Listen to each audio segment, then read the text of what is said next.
Bab 126.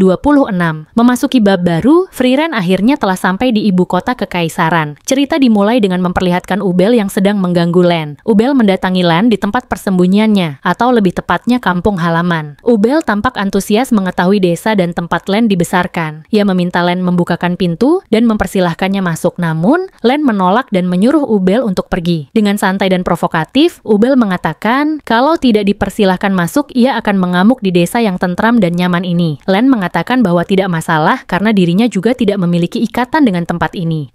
Jadi kamu terikat dengan apa? Kata Ubel sambil terus memprovokasi dan menggedor-gedor pintu rumah Len. Len akhirnya mengalah dan membiarkannya masuk. Sembari membuatkan teh, Len meminta agar Ubel berhenti memanggilnya kacamata. Ubel yang banyak bicara lalu memulai memancing emosi Len. Ubel terus berbicara, entah karena sifatnya yang tak bisa diam atau ia sedang berusaha bersimpati kepada Len. Ubel dapat meniru sihir seseorang selama ia bersimpati kepada orang tersebut. Ubel sudah mengincar Len sejak ujian penyihir kelas 1. Ubel bertanya kepada Len, apa ia tidak takut kepadanya? Len bertanya, mengapa? Ubel lalu mengatakan bahwa Len pasti seorang penakut. Jika kau menggunakan klon untuk tempat penting seperti ujian penyihir, maka kau pasti orang yang penakut, kata Ubel. Kau pasti takut dengan penyihir yang lebih kuat darimu, kata Ubel. Ubel terus berbicara, terkadang memuji dan juga merendahkan. Len hanya mengomentari semua perkataan Ubel dengan mengatakan bahwa ia tidak suka dengan orang yang tidak langsung ke intinya. Len menawarkan gula dan meminta izin mengambil biskuit di kamarnya. Ubel bilang agar Len jangan mencoba kabur. Lalu setelah berada di dalam kamar, Len mengambil kopernya dan keluar dari rumah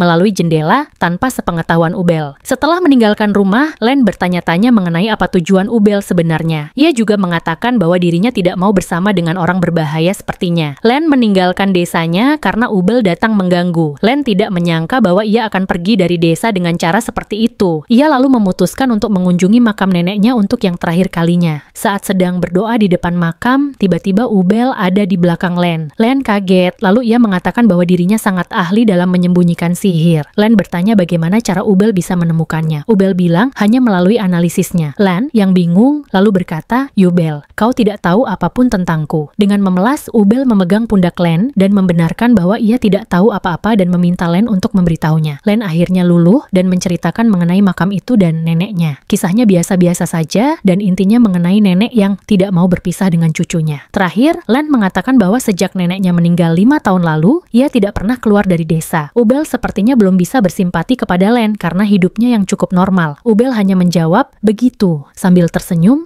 Len lalu bertanya tujuan sebenarnya Ubel mendatanginya. Jika kau ingin saling bunuh, maka aku akan mencoba kabur sekuat tenaga, kata Len. Ubel lalu memperlihatkan surat perintah dari Asosiasi Penyihir Kontinental. Ia memberitahu bahwa mereka menyuruh untuk bekerja sama dalam misi ini. Siapa dengan siapa? Tanya Len. Ubel bilang bahwa Len harus bekerja sama dengannya dalam misi ini. Len memasang wajah tak terima dan menganggap bahwa perintahnya salah orang. Ia meminta untuk pulang ke rumah. Ubel mengatakan bahwa Serie memerintahkannya tanpa nada paksaan. Ia juga bilang bahwa tak perlu memaksa kalau Len tak mau. Namun, aku akan mengajakmu meski kau tak mau. Karena aku ingin mengenalmu lebih jauh, kata Ubel. Lan membalas Ubel dengan mengatakan bahwa Ubel pasti hanya tertarik dengan sihirnya saja. Namun, Lan, yang sudah lama terkurung dalam desa, merasa membutuhkan sebuah alasan untuk pergi. Ia bilang bahwa dirinya yang lain menunggu seseorang untuk membawanya keluar dari desa. Len lalu menurut dan bertanya kepada Ubel mengenai rincian misinya.